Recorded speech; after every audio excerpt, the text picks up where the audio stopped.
안녕하세요. 5분 만에 경제와 금융을 간단하게 설명하는 5분 경제와 금융입니다. 오늘은 경제면에서 많이 나오고 있는 라임 자산 운용 환매 중단에 대해서 어떤 상황인지 요약을 해드리려고 영상을 찍었습니다.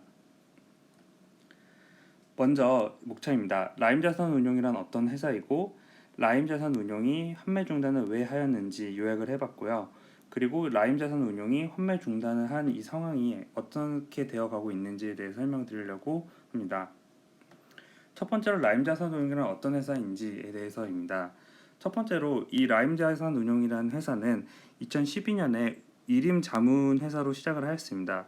그리고 2015년에 전문 사무 집합 투자 기구를 등록을 하면서 자산운용사로서 사모펀드를 운영하게 되었습니다.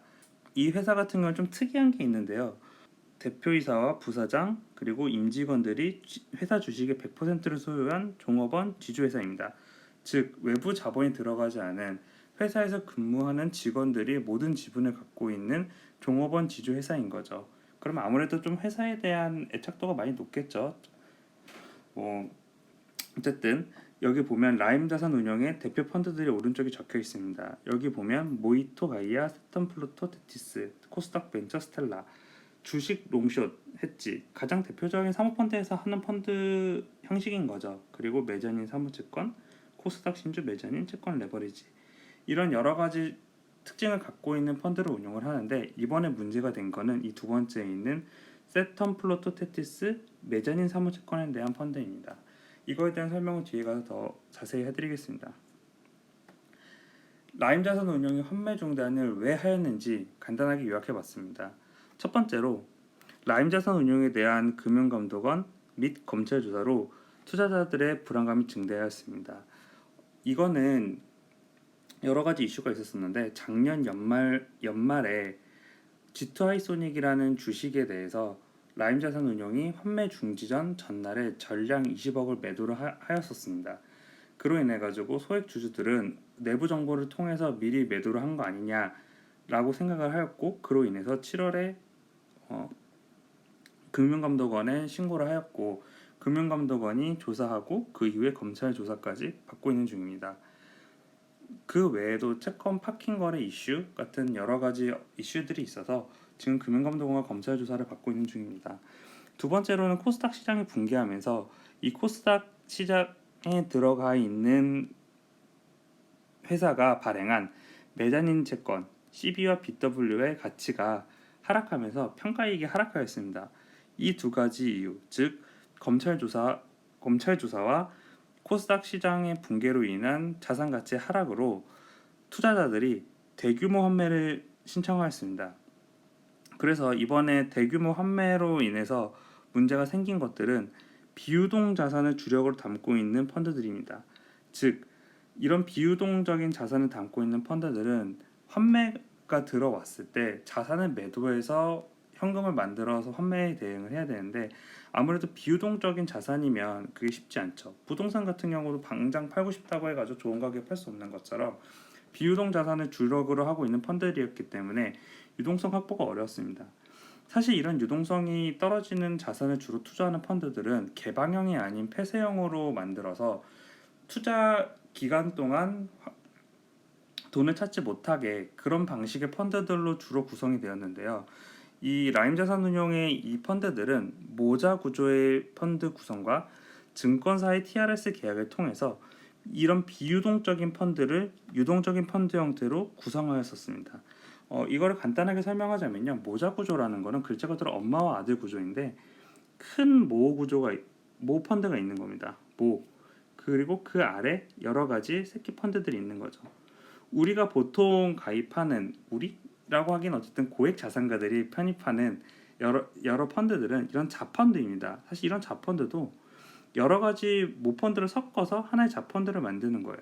그래서 내가 돈을 만약에 3억을 넣었다. 그러면 여기에 뭐 2억, 여기 1억 이런 식으로 해서 하나의 큰 펀드들을 만들고 이 펀드들이 CB, BW, 사모채권 이런 것들을 담았던 거죠. 그래가지고 여기가 환매가 나왔으면 여기에 새로운 들어온 돈으로 넣어주고 하는 방식으로 큰 모펀드를 운영함으로써 어느 정도 유동성을 확보를 할 수 있었어요.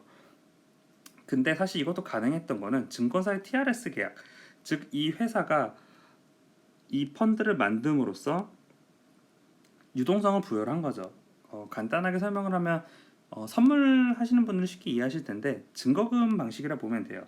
내가 100의 자산을 사기 위해서 30만 있어도 그 자산을 100만큼의 투자를 할 수 있는 거죠. 그런 레버리지가 가능한 게 사모펀드이기 때문에 증권사의 TRS 계약을 맺어가지고 그걸 채용을 하고 있었었는데 증권사에서 이번에 뭐 금감원과 검찰 조사 같은 거로 인한 이슈로 인해서 TRS 계약을 파기했습니다. 연장을 더 이상 안 해준 거죠. 그렇기 때문에 30을 가지고 100을 투자하고 있었던 이 펀드들 같은 경우에는 유동성에 문제가 생길 수밖에 없었어요. 그래가지고 이번 환매의 TRS 계약 파기까지 겹치면서 환매를 결국에 중단을 시키는 사태가 발생하였습니다.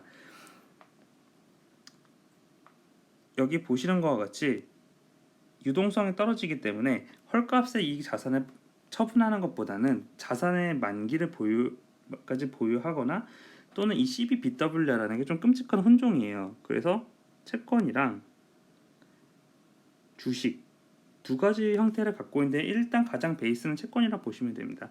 그래서 자산의 만기가 있고 또는 내가 전환을 하고 싶은 상황이 됐을 때 전환을 하게 되면 주식으로 바꿀 수 있기 때문에 주식을 매도함으로써 유동성을 확보할 수 있죠.